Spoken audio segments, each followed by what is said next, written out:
இன்றைய முதல் வாசகம் இறைவாக்கினர் எசாயா நூலிலிருந்து வாசகம். அதிகாரம் 49 வசனம் 8 முதல் 15 முடிய. ஆண்டவர் கூறுவது இதுவே: தகுந்த வேளையில் நான் உமக்கு பதிலளித்தேன், விடுதலை நாளில் உமக்கு துணையாயிருந்தேன். நாட்டை மீண்டும் நிலைநாட்டவும், பாலடைந்து கிடக்கும் உரிமை சொத்துக்களை உடைமையாக்கவும் நான் உம்மை பாதுகாத்து மக்களுக்கு ஓர் உடன்படிக்கையாக ஏற்படுத்தினேன். சிறைப்பட்டோரிடம் புறப்படுங்கள் என்றும், இருளில் இருப்போரிடம் வெளிப்படுங்கள் என்றும் சொல்வீர்கள். பாதையில் அவர்களுக்கு மேய்ச்சல் கிடைக்கும். வறண்ட குன்றுகள் அனைத்திலும் பசும் புல்வெளிகளை காண்பீர். அவர்கள் பசியடையார், தாகமுறார். வெப்ப காற்றோ வெயிலோ அவர்களை வாட்டுவதில்லை. ஏனெனில் அவர்கள் மேல் கருணை காட்டுபவர் அவர்களை நடத்தி செல்வார். அவர் அவர்களை நீரூற்றுகள் அருகே வழி நடத்துவார். என் மலைகள் அனைத்தையும் வழியாக அமைப்பேன். என் நெடுஞ்சாலைகள் உயர்த்தப்படும். இதோ, இவர்கள் தொலைவிலிருந்து வருவார்கள். சிலர் வடக்கிலிருந்தும், சிலர் மேற்கிலிருந்தும், சிலர் சீனிம் நாட்டிலிருந்தும் வருவார்கள். வானங்களே மகிழ்ந்து பாடுங்கள், மண்ணுலகே களிகூறு, மலைகளே அக்களித்து ஆர்ப்பரியுங்கள். ஆண்டவர் தம் மக்களுக்கு ஆறுதல் அளித்துள்ளார். சிறுமையுற்ற தம் மக்கள் மீது இரக்கம் காட்டியுள்ளார். சீயோனோ, ஆண்டவர் என்னை கை நெகிழ்ந்து விட்டார், என் தலைவர் என்னை மறந்து விட்டார் என்கிறாள். பால் குடிக்கும் தன் மகவை தாய் மறப்பாளோ? கருந்தாங்கி அவள் தன் பிள்ளை மீது இரக்கம் காட்டாதிருப்பாளோ? இவர்கள் மறந்திடினும் நான் உன்னை மறக்கவே மாட்டேன். இது ஆண்டவர் வழங்கும் அருள்வாக்கு. இறைவா, உமக்கு நன்றி. இன்றைய நற்செய்தி புனித யோவான் எழுதிய நற்செய்தியிலிருந்து வாசகம்.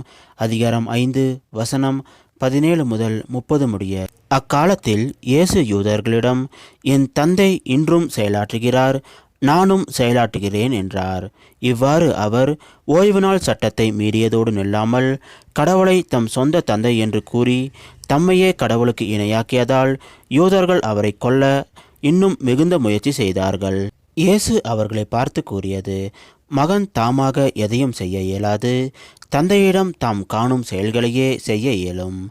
தந்தை செய்பவற்றை மகனும் அவ்வாறே செய்கிறார் என நான் உறுதியாக உங்களுக்கு சொல்கிறேன். தந்தை மகன் மேல் அன்பு கொண்டு தாம் செய்யும் அனைத்தையும் அவருக்கு காட்டுகிறார். இவற்றை விட பெரிய செயல்களையும் அவருக்கு காட்டுவார். நீங்களும் வியப்புறுவீர்கள். தந்தை இறந்தோரை எழுப்பி அவர்களை வாழ வைப்பது போல மகனும் தாம் விரும்பியவர்களை வாழ வைக்கிறார். தந்தை யாருக்கும் தீர்ப்பு அளிப்பதில்லை. தமக்கு எல்லாரும் மதிப்பு கொடுப்பது போல மகனுக்கும் மதிப்பு கொடுக்க வேண்டுமென தீர்ப்பு அளிக்கும் அதிகாரம் முழுவதையும் அவர் மகனுக்கு அளித்துள்ளார். மகனை மதியாதவர் அவரை அனுப்பிய தந்தையையும் மதிப்பது இல்லை. என் வார்த்தையை கேட்டு என்னை அனுப்பியவரை நம்புவோர் நிலை வாழ்வை கொண்டுள்ளனர். அவர்கள் தண்டனை தீர்ப்புக்கு உள்ளாக மாட்டார்கள். ஏற்கனவே சாவை கடந்து வாழ்வுக்கு வந்துவிட்டார்கள் என உறுதியாக உங்களுக்கு சொல்கிறேன். காலம் வருகிறது, ஏன் வந்தே விட்டது. அப்போது இறைமகனின் குரலை இறந்தோர் கேட்பர். அதை கேட்போர் வாழ்வர் என உறுதியாக உங்களுக்கு சொல்கிறேன். தந்தை தாம் வாழ்வின் ஊற்றாய் இருப்பது போல மகனும் வாழ்வின் ஊற்றாய் இருக்குமாறு செய்துள்ளார். அவர் மானிட மகனாய் இருப்பதால் தீர்ப்பு வழங்கும் அதிகாரத்தையும் தந்தை அவருக்கு அளித்துள்ளார். இது பற்றி நீங்கள் வியப்புற வேண்டாம். காலம் வருகிறது, அப்போது கல்லறைகளில் உள்ளோர் அனைவரும் அவரது குரலை கேட்டு வெளியே வருவர். நல்லன செய்தோர் வாழ்வு பெற உயிர்த்தெழுவர், தீயன செய்தோர் தண்டனை தீர்ப்பு பெற உயிர்த்தெழுவர். நானாக எதுவும் செய்ய இயலாது. தந்தை சொற்படியே நான் தீர்ப்பிடுகிறேன். நான் அளிக்கும் தீர்ப்பு நீதியானது. ஏனெனில் என் விருப்பத்தை நாடாமல் என்னை அனுப்பியவரின் விருப்பத்தையே நாடுகிறேன். இது கிறிஸ்து வழங்கும் நற்செய்தி. கிறிஸ்துவே உமக்கு புகழ்.